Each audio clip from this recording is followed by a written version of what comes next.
Come and see, friends. There lived a great sage of Israel named Rabbi Shimon Kipah.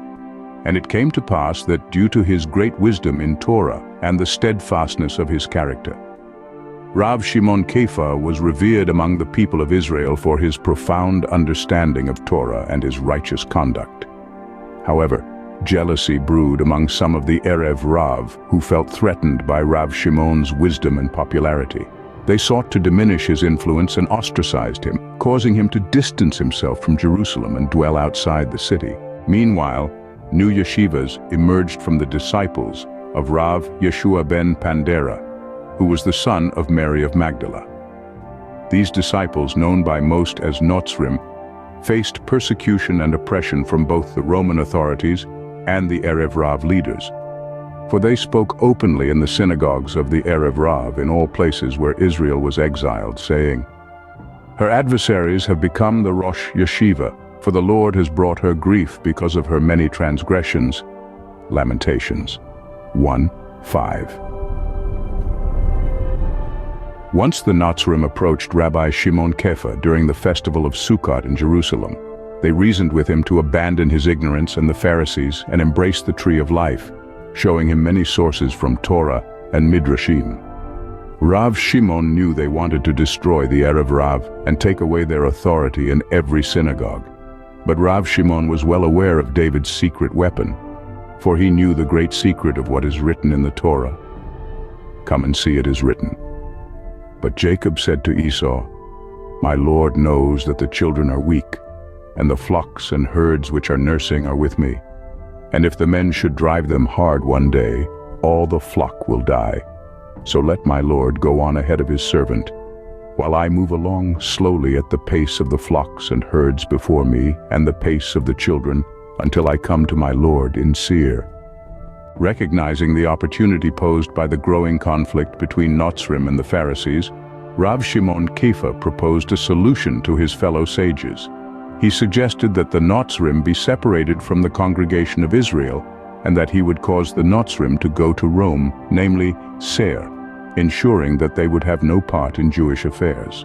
However, he made the sages take upon themselves the sin of this separation between the Notzrim and the Erev Rav, knowing that it would lead to further strife and division among Israel. Despite his efforts to mitigate the tension, the conflict between Notzrim and Pharisees continued to escalate. The Notzrim, emboldened by their growing numbers, sought to show everyone the secrets that Yeshua revealed from the Torah, namely the tree of life, and destroy the matrix of the handmaid, cutting down the saplings. In an attempt to hasten the redemption, Rabbi Shimon Kea went to Seir, namely Rome, leading the Notzrim with him, while secretly remaining in contact with the sages, and using the Erev Rav as a tool of destruction, knowing that the Erev Rav need to oppress Israel to speed up the redemption. If they do not persecute Israel, the redemption is delayed.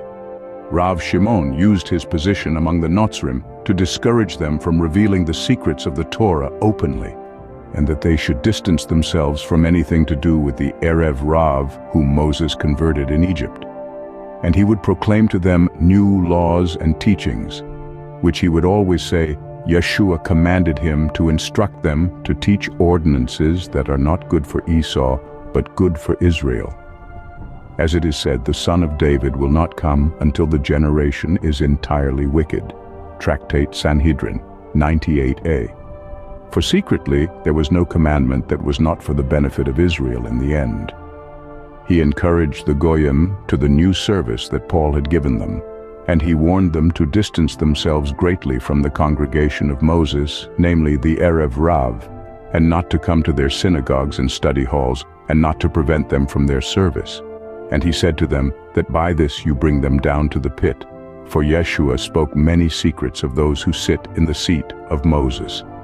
And the Notzrim listened to all his commands, for they believed in him greatly. He appeared in the eyes of the Goyim as a great philosopher and teacher of the mysteries, so they built for him a great tower in Rome. And this was the first pope who was in the world. And everything he did was very cunning, for he did not eat their forbidden foods, and did not bow to their images. And he dwelled alone in that tower, and instituted many matters. and the Goyim accepted him upon themselves as a vow.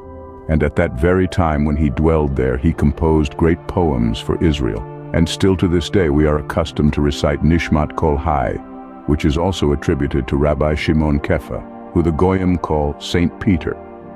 Let us consider Rabbi Yehuda HaChasid, who lived from 1150 to 1217 CE. He wrote a document entitled Sefer Chasidim. He writes, "If a Jew converts to Christianity, we refer to him with a derogatory nickname.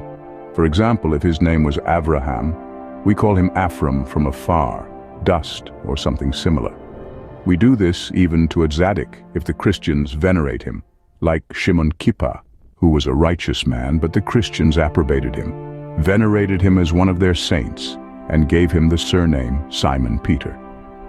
Even though he was a righteous man, a tzaddik, the Jews gave him the nickname of Peter Chamor, Firstling donkey, a play on Exodus 13:13. Those who have ears, let them hear. Until next time, friends. Shalom.